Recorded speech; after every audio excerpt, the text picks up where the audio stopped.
Lo primero que tenemos que hacer para revisar un estudio de tomografía o de cualquier modalidad de imagen, pues es saber por qué piden el estudio, ¿no? Finalmente los médicos radiólogos somos médicos y de lo que nos encargamos es de integrar cuáles son las manifestaciones clínicas que tiene el paciente o la sospecha diagnóstica con lo que estamos viendo en los estudios por imagen. Esto es bien importante porque no somos nada más descriptólogos, no nos encargamos nada más de ver estudios como máquinas, sino realmente nuestro trabajo va más allá y realmente lo que hacemos es una consulta con el médico que nos está enviando el paciente, ¿no? E integramos en nuestra mente los conocimientos médicos que tenemos sobre las patologías con nuestro conocimiento especializado en cómo se ve lo normal y lo anormal en los diferentes estudios de imagen, ¿no? Como rayos X, tomografía, resonancia magnética, ultrasonido. Entonces, lo primero siempre, cuando yo tengo información clínica, eso es lo primero que veo incluso antes de empezar a ver las imágenes. Otra cosa bien importante es ver la edad que tiene mi paciente, porque ya desde ahí podemos partir empezando a pensar en diferentes patologías que son más frecuentes en distintos grupos de edad. En este caso, este paciente, lo que dice la orden clínica es que tiene síndrome de intestino irritable, que ha tenido pérdida de peso y que tiene un antecedente familiar de una hermana con cáncer de colon. Este paciente tiene 78 años, entonces evidentemente aquí la principal preocupación o lo que tenemos que descartar primero por los antecedentes del paciente y el motivo por el que me mandan a mí el paciente, esto es para descartar que no tenga una neoplasia del colon, ¿no? Ahora sí, ya sabiendo todo esto, vamos a empezar a ver las imágenes. Esta es una tomografía de abdomen y pelvis, es una tomografía simple, quiere decir que este estudio no lleva medio de contraste inyectado y la mayoría de las veces no es necesario el contraste. Yo diría que en el más del 90% de las tomografías el contraste no es necesario porque no nos aporta más desde el punto de vista diagnóstico. En caso de que se encontrara algún hallazgo de que requiriera el uso de medio de contraste, entonces yo sí como radiólogo al momento de ver el estudio puedo sugerir al final en el informe que puede ser de utilidad complementar el estudio con contraste para obtener más información. Pero la realidad es que de rutina no debe de usarse en la mayoría de las veces. Con el estudio simple yo tengo perfectamente para valorar todos los órganos y descartar, en este caso, lo que se quiere descartar. Entonces lo primero que hacemos pues es dar una revisión general, o al menos eso es lo que hago yo, ¿no? Hago una revisión general así muy rápida de todo el abdomen y la pelvis, tratando de ver si hay algo que me llame la atención de forma inmediata, ¿no? Si hubiera un tumor grande en el colon, si hubiera lesiones en el hígado muy grandes, pues entonces ya tendría una idea de qué es lo que está pasando con el paciente. Pero como en este caso, aunque ya vi varias cosas, no veo nada que realmente me alarme, pues voy a empezar ahora sí a revisar todo el estudio siguiendo un mismo método, una misma estructura que siempre seguimos en el mismo orden, pues para que no se nos pase alguna cosa que revisar. Aquí vamos a empezar viendo las imágenes desde la base del tórax, lo que se alcanza a ver del tórax. Miren, aquí están los pulmones y lo primero que encontramos es que este paciente tiene aquí una imagen de alta densidad en el lado derecho del corazón y esto corresponde con un cable de un electrodo de marcapasos. Este paciente tiene un marcapasos en el corazón. Además vemos que el tamaño del corazón es normal, que no hay derrame pericárdico y tampoco hay derrame pleural en las bases pulmonares. Entonces vean, ya en los primeros cortes empezamos a revisar varias cosas, ¿no? Esto de aquí es la aorta descendente, tiene algunas calcificaciones, obviamente por la edad del paciente. Y ahora sí vamos a ir a la parte abdominal. Lo primero que veo yo siempre es el hígado, aquí en el lado derecho del paciente, en este caso el lado izquierdo de la imagen, pero siempre el lado derecho del paciente pues queda de este lado. Y en caso de que estuviéramos buscando una enfermedad tumoral del intestino como un cáncer de colon, pues tenemos que buscar con mucho detalle que no haya lesiones en el hígado. ¿Por qué? Porque los tumores de colon con frecuencia hacen metástasis hepáticas.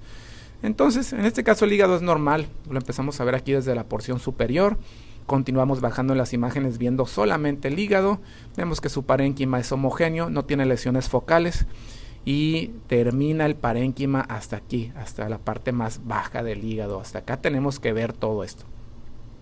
Entonces, hígado sin lesiones focales. Después me dedico a ver la vía biliar porque pues me queda aquí dentro de la misma zona del hígado y trato de ver si no hay dilatación de la vía biliar. Cuando la vía biliar intrahepática es normal, que no está dilatada, entonces no la podemos ver porque esos tubitos son muy delgaditos. En este caso no hay dilatación de la vía biliar. De ahí me paso a ver la vesícula biliar, que es esta bolsita que está en la parte de abajo del hígado. Aquí también tenemos que revisar pues que el tamaño de la vesícula sea normal, que la pared sea delgada y que no haya litos calcificados en su interior, que son muy frecuentes. En este caso, vesícula biliar normal, hígado normal, vía biliar normal. Después de ahí yo me paso a revisar el vaso. El vaso es este órgano que tenemos en el lado izquierdo y que tiene una densidad muy similar a la del hígado. Se parece mucho su densidad. En este caso el vaso del paciente es pequeño, miren, nada más es esto de aquí. Es un vaso chiquito, no quiere decir que sea algo patológico, pero con frecuencia, sobre todo en pacientes más jóvenes, el vaso lo vemos más grande. En este caso, este es normal. Después de ahí me paso a ver el páncreas. El páncreas tiene varias porciones. Generalmente empiezo por la cola del páncreas porque es la que se encuentra ya cerca del vaso. Ya estoy viendo esta zona de aquí. Entonces, esta es la cola del páncreas. Por aquí continúa el páncreas hacia el cuerpo y finalmente hacia acá continúa el páncreas hacia la cabeza. ¿Okay? La cabeza del páncreas es esta zona. ¿Qué hay que estudiar del páncreas? Pues su tamaño, pero sobre todo que no haya dilatación del conducto pancreático. El conducto pancreático es muy delgadito, cuando está dilatado es muy evidente en cualquier estudio de tomografía o de resonancia magnética. Aquí no hay dilatación del conducto y eso me descarta con mucha certeza que haya una neoplasia a nivel de la cabeza del páncreas, porque cuando hay una tumoración en la cabeza del páncreas, el conducto pancreático se dilata. Claro, no quiere decir que no pueda haber tumoraciones en el cuerpo o en la cola del páncreas, pero ya son menos frecuentes por localización. Después de ver el páncreas, me voy a revisar las glándulas suprarrenales. Esta es la glándula suprarrenal derecha y la izquierda es esta de aquí. Estas glandulitas son muy chiquitas, tienen una forma como de letra Y, como con un palito y dos bracitos, ¿no? Eso es lo normal. Por su nombre, pues sabemos que están arriba de los riñones y pues son pequeñitas y delgaditas. En este caso las dos se ven normales, derecha e izquierda. Después me paso a ver los riñones, empezando primero por el riñón derecho. Este sería el riñón derecho. Estamos aquí a nivel del polo superior, o sea, de la porción superior del riñón. Y voy bajando en las imágenes viendo solamente el riñón. Vamos a pasar por la parte media del riñón, en donde está aquí el hilio renal y por donde llegan los vasos renales al riñón. Y vamos a continuar descendiendo hasta que terminemos de verlo por completo aquí en el polo inferior. Este riñón es normal, nada más tiene aquí una retracción de la cortical, que es algo relativamente frecuente, sobre todo en pacientes mayores, pero es normal. Me refiero a que no hay litos, no hay lesiones sólidas, no hay quistes renales que también son muy frecuentes. Después nos tenemos que pasar a ver el riñón izquierdo y hacemos lo mismo. Empezamos por el polo superior, vamos descendiendo por la porción media, el tercio medio del riñón y luego hasta terminar en el polo inferior. Igualmente este riñón es normal. Después de ver todos los órganos sólidos del abdomen superior, vamos a empezar a ver los órganos huecos, empezando aquí por el estómago. Entonces es importante ver la unión esófago-gástrica, justo aquí, a nivel del diafragma, para ver que no haya una hernia yatal grande. Y después de eso vemos el estómago. Generalmente se les da a tomar agua a los pacientes para el estudio, para que el estómago se distienda con el agua y podamos valorar bien su mucosa y sus paredes. Aquí veríamos hasta la parte superior el fondo gástrico y después vemos el cuerpo y el antro del estómago en esta parte. Vean cómo hace un nivel aquí de aire y de líquido porque el paciente está acostado boca arriba y entonces aquí hace este nivel como si tuviéramos un vaso con agua, ¿no? Después de ahí sigo el trayecto del estómago hacia su salida hacia el duodeno. Este es el duodeno, esta es la primera y la segunda porción del duodeno. Fíjense que va muy pegadita aquí a la cabeza del páncreas. Y después el duodeno tiene una porción horizontal, su tercera porción, y esta cruza la línea media para después continuar hacia la zona del ángulo de Treitz, que sería más o menos en esta porción, y aquí ya empezaría el resto del intestino delgado, o sea, el yeyuno. A grandes rasgos el intestino delgado, pues como es muy extenso, no lo veo todo completamente, sino que nada más veo que la distribución de las asas del intestino sea normal y que su calibre sea normal. cuando están dilatadas pues es evidente, y entonces sí buscamos con un poquito mayor de detalle en dónde está el problema, si hay una dilatación, pero si no, en general nada más veo de forma panorámica, digamos, las asas de intestino aquí en la parte central del abdomen para ver que no estén distendidas. Después de ahí a mí me gusta revisar el colon, y el colon es más fácil revisarlo de atrás hacia adelante. Entonces me voy hasta la parte más baja de la pelvis y veo aquí el recto. Comienzo a seguir el recto ahora sí hacia atrás, y lo que hay que revisar es que no haya un engrosamiento de la pared, que no haya una zona de estenosis o que no haya lesiones en la grasa que está alrededor del recto. Después de ahí seguimos hacia el colon sigmoides. El colon sigmoides tiene una forma como de como de letra S, por eso es de sigmoides. Entonces es así un poquito tortuoso, y en este caso el colon sigmoides tiene muchos divertículos. Miren, todas estas bolsitas que se ven aquí, que dependen de la pared del colon sigmoides, son divertículos. Los divertículos son muy comunes, sobre todo en los adultos mayores, y con frecuencia son asintomáticos, pero yo tengo que poner eso en el reporte, porque eventualmente este paciente pudiera tener un dolor en esa zona, y lo más frecuente es que se deba a una inflamación de los divertículos. Ahorita no hay ningún dato aquí en este paciente de inflamación de divertículos, pero sí tiene muchos divertículos en el colon sigmoides. Después seguimos el colon, ahora sí hacia el colon descendente, pero lo vamos a ir viendo como hacia la dirección proximal. Igualmente vemos que tiene divertículos el colon descendente, y vamos a ir subiendo hasta llegar al colon transverso. Aquí esta zona en donde se une el colon descendente con el transverso se llama el ángulo esplénico del colon, que sería más o menos en esta porción. Y ahora sí vemos el colon transverso aquí, que se va a dirigir hacia el lado derecho del abdomen, y vamos a llegar hasta el ángulo hepático del colon, y de ahí vamos a ir bajando para ver el colon ascendente. Esto es colon ascendente, nada más que les digo, ahora vamos en dirección hacia abajo, hacia las piernas, y vamos a llegar hasta la región de la válvula iliocecal en esta porción. Aquí es la unión del ilion, que es esta asa de aquí, este es el ilion terminal, y se une aquí con el ciego, con el colon ascendente. Esto es la válvula iliocecal. A veces aquí abajo de la válvula iliocecal podemos ver también el apéndice. Miren, el apéndice es esto. En este paciente es un apéndice bien chiquita, muy delgada más bien. Entonces es como este pequeño gusanito aquí, y este va a originarse pues de la parte más inferior del ciego, digamos.